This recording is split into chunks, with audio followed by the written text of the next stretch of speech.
So we're getting towards the end of the first week now, and my mind is already starting to shift to next week and thinking, okay, how am I gonna actually keep this up? How am I gonna really make the most of the 2 weeks? And the thing that I really need to do is to start memorizing more stuff. That's the challenge. Because on a very simple level, if I am not able to memorize enough stuff, then I've got no hope of really being able to actually speak and talk about the things I want to be able to talk about by the end of week 2. And so what I've had to do is to figure out how I'm gonna learn this vocabulary, because you know, time is of the essence. I've only got another week of lessons, and if I'm really gonna make the most of it, I need to learn this vocabulary so we can actually use the lesson time for conversation, for something productive, not just to help me memorize stuff that I should have done at home. So what I did is I took the time to go through all my notes, look at what I really want to learn, what's important, and then transfer all of that into my flashcard decks. I've got about maybe like 30 or 40 things in my flashcard deck now, and what that allows me to do now is to systematically go through everything when I'm on the train, when I'm going out this weekend, and use that time effectively to commit it to memory. Because what was happening before was that I was like, I got all my notes and these random bits of paper. Like, you can't effectively study with such a kind of mess of stuff on different pieces of paper and different notebooks. So the thing I like about flashcards is that whatever like techniques you actually use to study the flashcards, because there are many different ways of approaching it, the cool thing is that it organizes all the vocabulary you want to learn in one place, which means that whenever I've got a few minutes, I can just get my phone out and study those flashcards.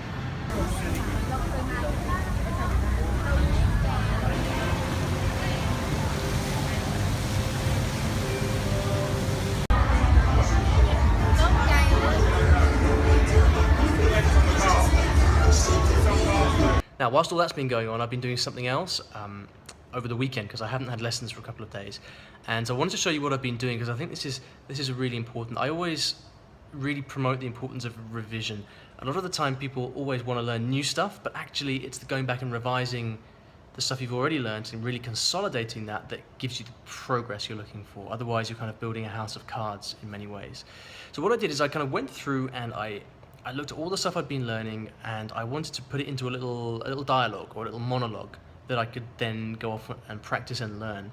And so this is what I did and what I ended up with. It's a very simple thing, just basically talking about me and what I'm doing here in Thailand, why I'm learning Thai.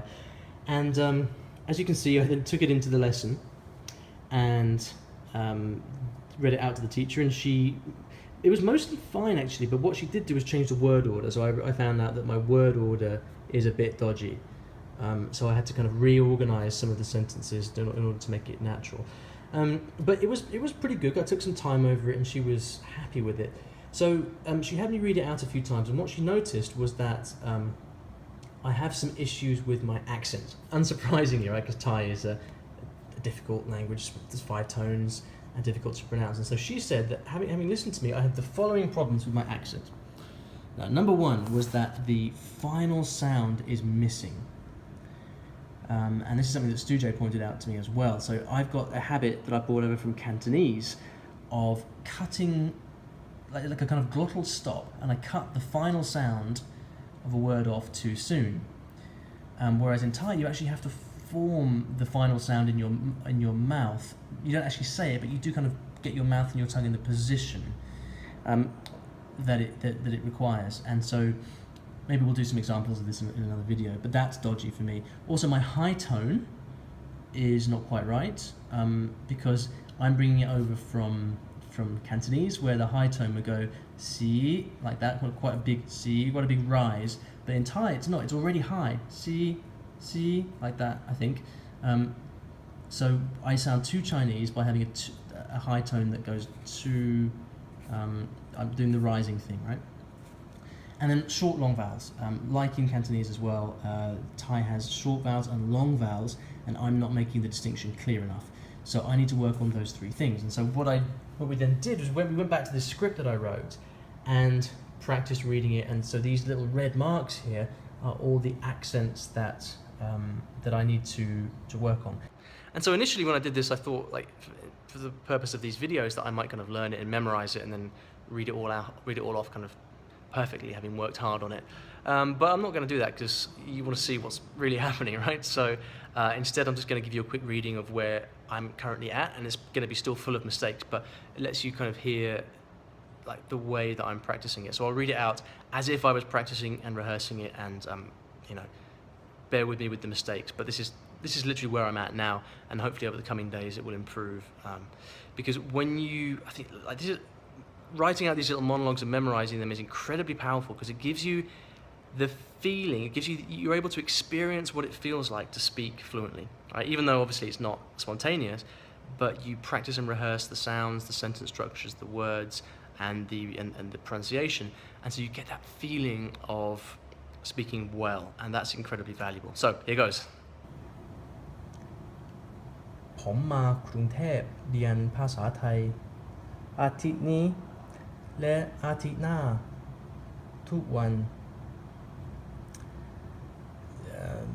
ไปเรียนภาษาไทยกับครูที่โรงเรียน